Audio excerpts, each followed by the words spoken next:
At the toss, Suryakumar Yadav, the Indian captain, remembered two of the three changes that India have made for the fifth and final T20I against New Zealand.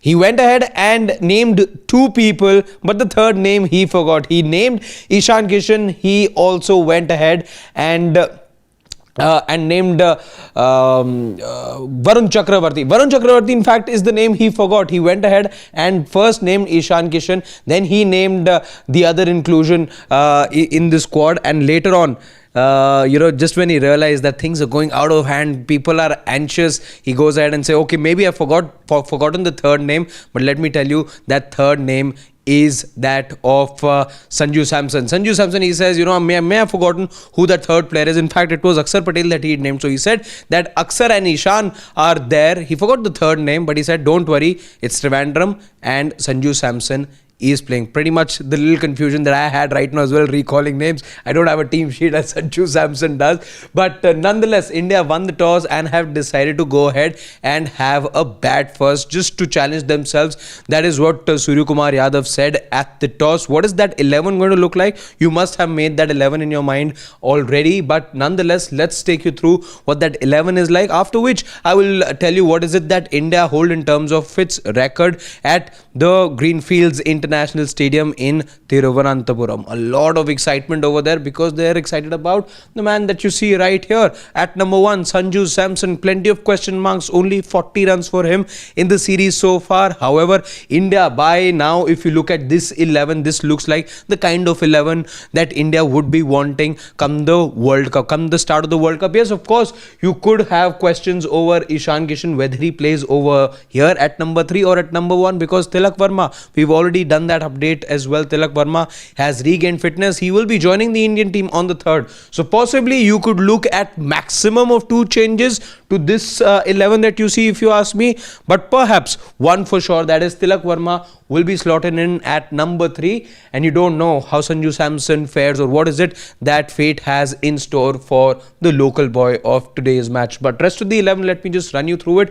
Abhishek Sharma, Ishan Kishan, Suryakumar Yadav, everyone occupies their usual spot. Hardik Pandya, Rinku Singh, Shivam Dube, Akshar Patel after an injury spell is back after about a week or so. Arshdeep Singh maintains his place. Varun Chakravarti, who was rested over the last couple of games, is also back in the 11, as is Jasprit Bumrah. He finds his name on the team sheet as well. The 3 players who've gone out, let's talk about them. Harshit Rana, you will not see him here. There is no Ravi Bishnoi.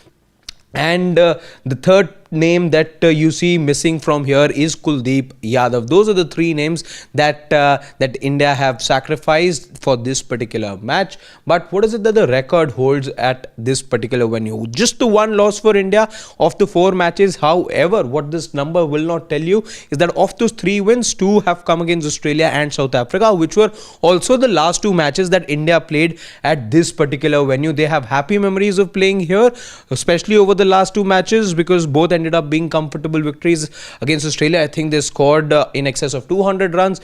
As far as this particular match as far as the last match, which was against South Africa, if memory serves me right, that time they bowled out the opposition for just about 100 run total. Just the 1 loss for India at this venue, which came back in 2019, doesn't really count for much, and that was against a West Indies side that were up against the men in blue over there. There's a lot of excitement, a lot at stake as far as some of the Indian players are concerned. Ishan Kishan would once again, for the purple patch that he's enjoying right now, remember he scored runs in domestic cricket. He's made a strong start to his re-inclusion in this Indian team, the second stint that he's enjoying with the Indian team. Now he would want to make most of this opportunity, but Sanju Samson, I think all eyes are on him. If this match has the most importance for somebody, it has to be for Sanju Samson. Paramount. There is no other way of saying this. This is Sanju Samson's perhaps last chance of salvaging this whole situation. Otherwise, India do have a very strong contender in Ishan Kishan. Yes, that makes for a lot of left-handers in the India top 8. In fact, if Ishan Kishan was to replace Sanju Samson in the 11, then you're looking at 6 of India's top 8 batters all being left-handed. But if you ask me personally, no trouble at all when I see so many left-handers, because at the end of the day, a good batter, be it left-hander, right-hander, always knows how to score runs. So it shouldn't be a problem at all for India to be in a situation where they have 6 left-handed batters in their first 8. Also, when we talk about the importance of this match, Akshar Patel making a comeback into the side. Let's hope that he ends up faring well as well. And you know that this Indian team, while there may be some sort of role clarity right now, but as far as Akshar is concerned, he has been used as a bit of floater as well in the T20I format of the game.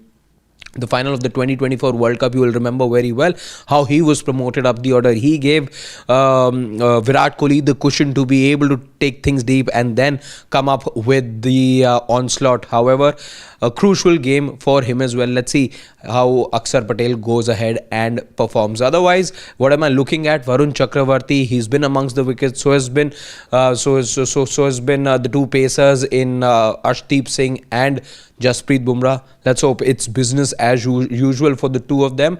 And Hardik Pandya, there were a lot of doubts about what is it that India will be doing in the 5th match. Will they be experimenting or not? From what I gauge as far as this particular 11 is concerned, as I said, at best you're looking at 2 changes, which is the inclusion of Tilak. He is a natural entrant in that number 3 position. The other change perhaps will be a slash Ishan Kishan over here. Totally depends on how Sanju Samson performs.